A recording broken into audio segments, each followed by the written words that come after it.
All right, so we're going to move into our next section here, how we evaluate deals. Tell me what's the first thing that we're looking at when a borrower submits a loan application? So when a borrower submits a loan application, we kind of come up against two major numbers: it's ARV, after repair value, or and our loan to cost. How we look at ARV is based off of what our appraisal partners have sent to us. So they'll go in and they look at both the as is and the after repair value, and they pull up comparable sales in the area based off of what level of renovation is done, and then what has sold in that area there. And then the as is, they do a similar setup, but the ARV is a little bit more thorough because they're looking at your scope of work, which goes back into what level of quality of work are you putting in, what level of finishes and other products in the house you're going to do. And then loan to cost is a little bit more straightforward, where we look at the acquisition cost and the rehab budget. Those are going to be what calculate our cost. So I think one of the key takeaways from that too is thinking about the timeline, because to get an appraisal can take a couple days, but appraisal can't start until we have a budget from the borrower, right? So sometimes a borrower submits a loan application, is eager, ready to go. Hey, let's get the appraisal ordered. Okay, where's your scope of work? Because your budget could be $50,000 for this rehab. It could be a low end rehab, or it could be a $150,000 rehab, and that matters, right? That's huge. And for us to order an appraisal, we really want not only the scope of work, but we want the contract. And then if either they're adding square footage or it's a ground up, we're also going to want plans and sometimes a survey on that. I guess for every new build, we'll want a survey. We talked about that earlier with the site plan and all that. But yes. And that's one of the lead things that takes us time. Good news is that we have an amazing partner in our appraisal. They own an AMC based out of the Metroplex, and they are the go-to people for hard money ones, and they can work fast, but they can't do your scope of work for you. So I can't get started until you submit your scope of work and contracts and those things. And it not always required, but another good thing is to have your experience in front of us too. Because if we can share that experience with the appraiser, if they've never worked with that client before, we can show them the quality of the rehabs you've done in the past, the quality of the builds you've done in the past. Now they can visualize it. It's much easier for that appraiser to put a value on that property when they've seen what you've built before, as opposed to just looking at that scope of work. Again, $10,000 in flooring. What does that mean? We don't know what that looks like. Nobody knows what that looks like. Maybe I'm a visual person, but yeah, that's great when you said that the houses they've done. And I think I've set it up before where I'll pull the houses that somebody's built or rehabbed, and I look at them, and they're, the quality of build goes a long way, and it really shows what our appraiser can do on the value, knowing what level of effort you put into it. Yeah, there's been a lot of times we pulled up an old Zillow listing from borrowers and we go, ooh, let's fund this borrower. Those are some sweet homes that he's building. Our underwriting and our loan to values, we typically go to maybe 70 or 75%. Why don't we go to 100% of value? Why don't we only go to 70 or 75? Profitability. I mean, we want to make sure that all the income is in the project itself. And for most loans, if you either refinance it or sell, you're going to want a little buffer there at the end also. This is where the borrowers make money, right? Yeah. We have a lot of borrowers, buy a house, we look at their budget, and then we look at the ARV, and they're 90, 95% all in of the ARV. And then you've got closing costs, you have holding costs. Where are you making money? That's a great example. And today we got an application in. Purchase price was $250. It's a rehab. Budget is $50. You go, okay, that's decent.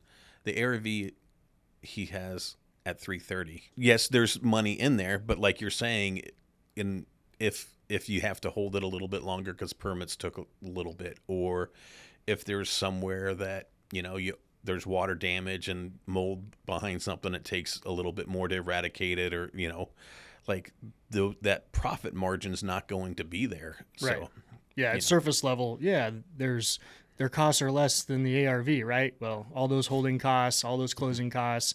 I mean, 6% in real estate agent commissions, that money goes quick. And then if you can't sell it, it's sitting for months and you're paying a high interest rate loan, you're in the red.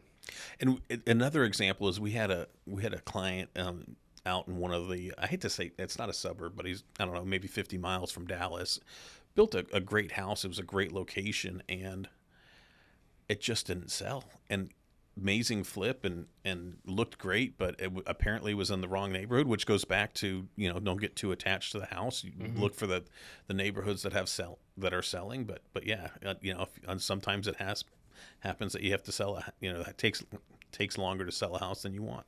Yeah, and that's another thing we look at in the appraisals, and they're in there, is the average days on market too for, you know, the comps and stuff like that. If average days is 365, you know, we got a problem. You know, it's probably not a deal we're going to want to look at. But if it's, you know, 30 or 60, that's about right, you know, and that's something we'll get excited about.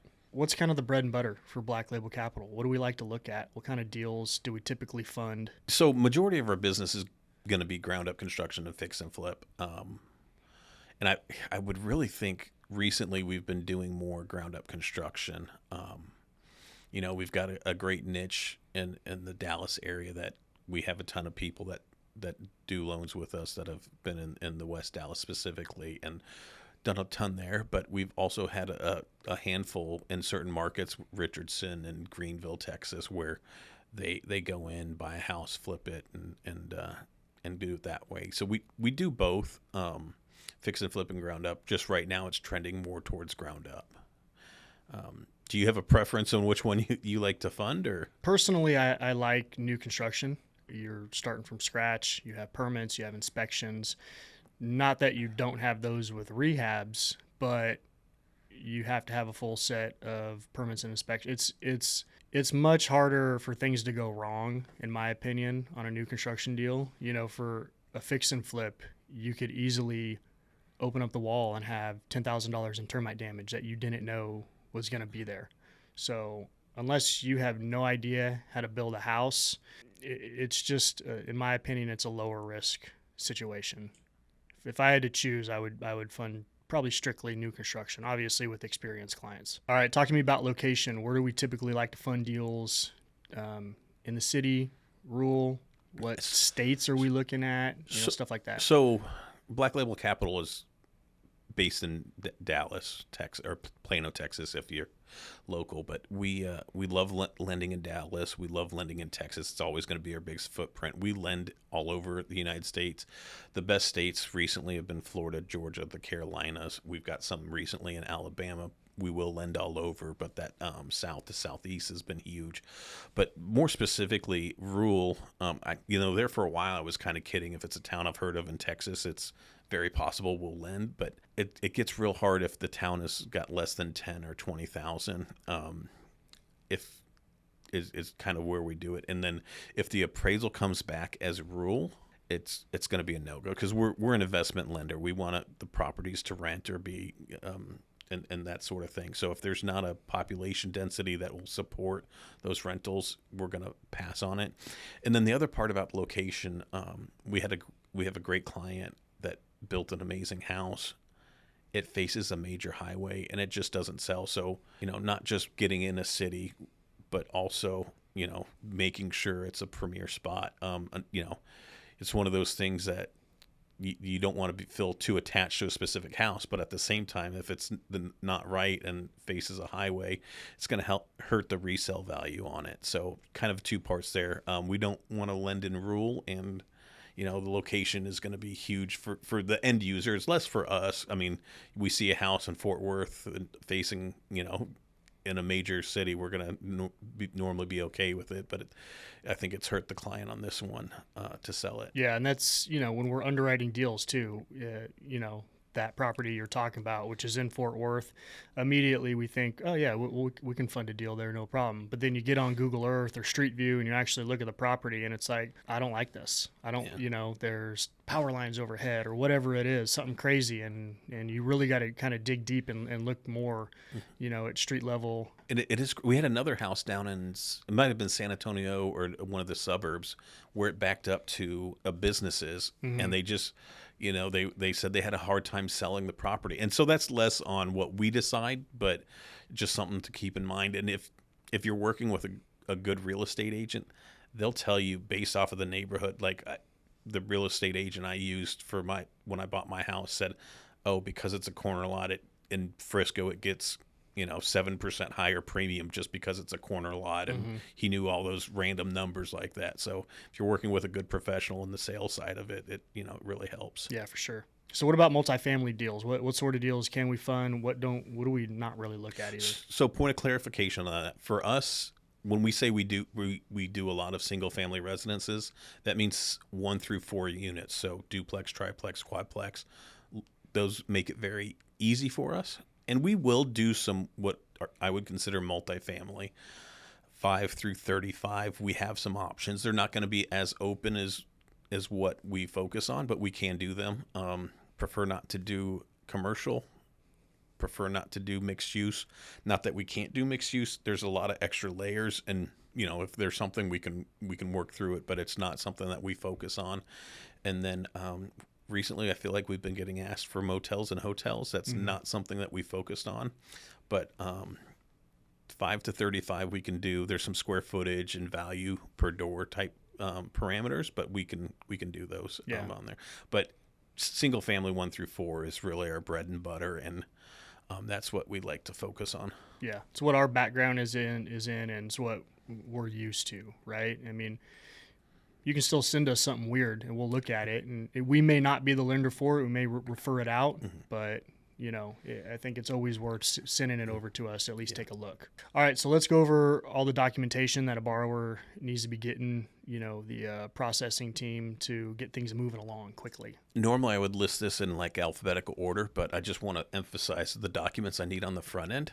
Scope of work, contract, plans if applicable, and survey if applicable. I always like to get those in first. Yes, I need some other stuff, but we can't order appraisal till that gets in. So those are the first 3 to 4 items that we'd like in. And then the standard stuff is entity documents, file formation. We'll pull the good standing EIN W-9 operating agreement. And I know I'm going through those. And I'm using the LLC terms. The S Corp has a different term for them. They're basically the same. And then bank statements. And nice part about us, we can use anybody that's name is in the LLC's personal statements or the LLC itself. Obviously, you'll need insurance and you'll need a title contact also. Our team will send out the emails to those people to get that. And, I feel like I'm under the bright light with the pressure. I feel like I'm missing a document, but I can't think of what I would be missing offhand. So, well, I mean, experience. Sure. Yeah. Definitely important. Yeah. But we already covered that too. So, but yeah, experience is huge. What are, for these documents that you're receiving, what are some of the typical problems that you see with some of these documents? And I'll give an example. We see this all the time. We pull the borrower's LLC information on the state website, and a lot of the time it's forfeited. What does that mean? It means they can't legally do any business if it's Texas, in the state of Texas, right? Correct. So that's always a big problem. We can't lend to that entity. Title can't close a deal with them. What other typical problems do you see, whether it's in contracts or budgets or, build plans? Yeah. So important stuff to go up front is contract. I think I may have mentioned this before, but say you're working with John. The realtor writes the contract and it says John. Well, no, we're not doing a deal with John. We're doing with Johnny's construction business. So it needs to be written out to Johnny's Construction Business LLC or however it's written. Scope of work we've gone over a couple of times, but any gaping holes, the more detailed, the better. What level of products are you putting in? What number of windows? Those sorts of things. Plans. We love that we have so many returning clients, and when they have a house that sells, great, do it again. They're spec homes, so they're not next to each other. We just want to make sure that it has the standard information, the address, the site plan, and then the elevation, electrical, plumbing, Those are the main ones I'm thinking of. I know you're the expert at the plans more than I am, but those are the main ones on that side of things. And then as far as the entity documents, file formation is always interesting because, some of our clients have had their companies for 10 or 15 years, and it looks weird when it's an old address. And I'm like, we've been doing loans with this guy for 5 years.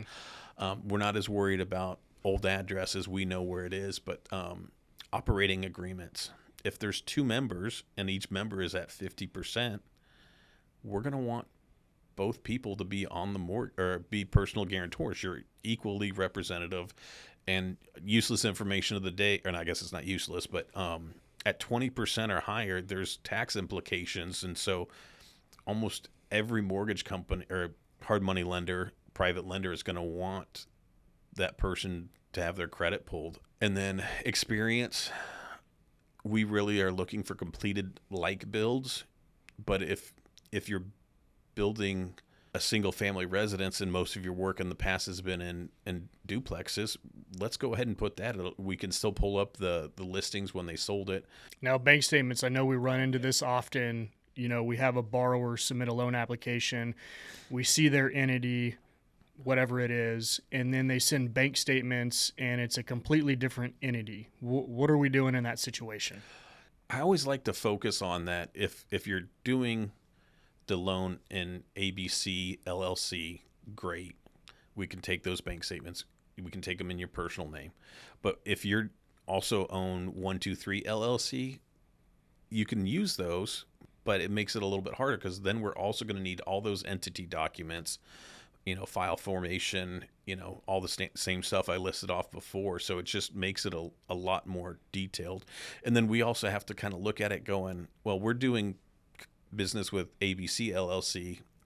If 123 LLC is using their funds for this, are they still going to be able to be viable? It's just a concern that pops up. And then, not that it happens super often, we had somebody that had 2 LLCs.